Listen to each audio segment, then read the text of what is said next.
अपने बोल्ड अंदाज को लेकर अक्सर सुर्खियों में रहने वाली एक्ट्रेस पूनम पांडे इस बार एक बिल्कुल अलग वजह से चर्चा में है। इस बार ना कोई फोटो शूट और ना ही कोई ग्लैमरस वीडियो, बल्कि वह दिल्ली के जंतर मंतर पहुंची और छात्रों के समर्थन में अपनी आवाज उठाई। उनका वीडियो अब सोशल मीडिया पर तेजी से वायरल हो रहा है। आखिर पूनम पांडे वहां क्यों पहुंची और उन्होंने छात्रों के लिए क्या कहा, आइए जानते हैं पूरी खबर। मैं इतने दिनों से पूरा इंटरनेट, पूरा इंडिया गूंज रहा है, चिल्ला रहा है इस प्रोटेस्ट को लेके। जनता, ये बच्चे सिर्फ एक जवाब मांग रहे हैं और मैं भी उसी चीज के लिए यहाँ पे आई हूँ और मैं जेन्युइनली गवर्नमेंट से रिक्वेस्ट करती हूँ कि प्लीज इनकी सुन लीजिए। उन्होंने खाना नहीं खाया है। सोनम सर तो ऑलरेडी बीमार हैं। आई होप, आई प्रे कि वो ठीक रहे। मैं सिर्फ ये एक ही चीज क्लियरली बोलने आई हूँ यहाँ पे कि इतना सब कुछ जो हम इंटरनेट पे देख रहे हैं, मुद्दा बहुत ही बुरी तरीके से भटका है। सब कुछ आ गया है अभी। अब पूरा इंडिया हिल चुका है, डिवाइड हो रहा है। तो हम वो ना करें, हम रिलीजियस इसको ना बनाएं, हम इसको पॉलिटिकल इशू ना बनाएं। कौन क्या कर रहा है, किसने क्या किया, किसका भगवान कौन है, किसका अल्लाह कौन है, ये हम ना करें। ये गलत है। हमने ये प्रोटेस्ट की शुरुआत हुई थी नीट एग्जाम की लीक की वजह से। आज मुद्दा कुछ और है। Can I just request everyone to stick to the मुद्दा प्लीज, और ना उसको भटकाएं। और प्लीज, ये प्रोटेस्ट चल रहा है। आई होप कल भी, I know it's a silent protest, I hope बच्चों को तकलीफ ना हो। बस मैं ऊपर वाले से यही दुआ करूंगी। मैं उनको यही बस बच्चों को सपोर्ट करने आई हूँ सर, और क्या। हालांकि कल मार्च भी होगा। यस, कल संसद में है।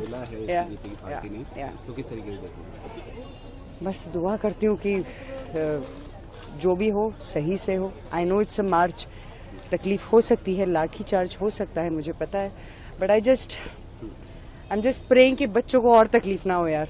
वो ऑलरेडी बहुत तकलीफ में। एक बच्चा 7-7, 8-8 घंटे एक दिन पढ़ता है, सालों पढ़ता है एक पेपर की तैयारी करने के लिए, अपनी बुरी भविष्य की तैयारी करने के लिए, और एकदम से उसका पेपर लीक हो जाता है, उसका पूरा भविष्य हिल जाता है। आप सोचो उसका मानसिक स्टेट। अगर आपने बॉर्डर में सुसाइड कर लूंगा तो वो क्या सोच रहा होगा वो बच्चा उस वक्त। Can we just support those kids? उसमें बहुत माइनर बच्चे हैं, 18 साल के बच्चे। Can we just support them and keep this to them? और अंदर बहुत सारे बच्चे हैं, बस उन्हीं को सपोर्ट करते हैं सर। हाल ही में दिल्ली के जंतर मंतर पर छात्रों का प्रदर्शन चल रहा है। ये प्रदर्शन प्रतियोगी परीक्षाओं, पेपर लीक और छात्रों के भविष्य से जुड़े मुद्दों को लेकर हो रहा है। बड़ी संख्या में छात्र अपनी मांगों को लेकर वहां जुटे हुए हैं और सरकार से जवाब मांग रहे हैं। इस बीच एक्ट्रेस पूनम पांडे भी अचानक जंतर मंतर पहुंची। वहां उन्होंने प्रदर्शन कर रहे छात्रों से मुलाकात की और उनकी बातें सुनी। इसके बाद उन्होंने मीडिया से भी बातचीत की। पूनम पांडे ने कहा कि वह यहाँ किसी राजनीतिक पार्टी का समर्थन करने नहीं आई है। उनका मकसद सिर्फ छात्रों के साथ खड़ा होना है। उन्होंने कहा कि देश के युवाओं का भविष्य सबसे ज्यादा जरूरी है और उनकी आवाज सुनी जानी चाहिए। उन्होंने ये भी कहा कि इस आंदोलन को धर्म या राजनीति से जोड़कर नहीं देखना चाहिए। उनके मुताबिक ये उन छात्रों की लड़ाई है जो अपने भविष्य को लेकर परेशान है, इसलिए सभी को मिलकर उनकी बात सुननी चाहिए, न कि मुद्दों को दूसरी दिशा में ले जाना चाहिए। पूनम पांडे ने प्रदर्शन में शामिल लोगों की सेहत को लेकर भी चिंता जताई। खास तौर पर उन्होंने उन लोगों का जिक्र किया जो लंबे समय से आंदोलन में शामिल है। उन्होंने कहा कि किसी भी व्यक्ति की जान और स्वास्थ्य सबसे पहले होना चाहिए और सरकार को जल्द बातचीत करके कोई समाधान निकालना चाहिए। उनका ये वीडियो सोशल मीडिया पर तेजी से वायरल हो गया। कई लोगों ने उनकी तारीफ की और कहा कि उन्होंने एक सामाजिक मुद्दे पर खुलकर अपनी बात रखी। वहीं कुछ लोगों ने सवाल भी उठाए कि आखिर अचानक उनका इस आंदोलन में पहुंचना किस वजह से हुआ। सोशल मीडिया पर इसको लेकर अलग अलग तरह की प्रतिक्रियाएं देखने को मिल रही है। हालांकि पूनम पांडे ने साफ कहा है कि उनका उद्देश्य सिर्फ छात्रों का समर्थन करना है।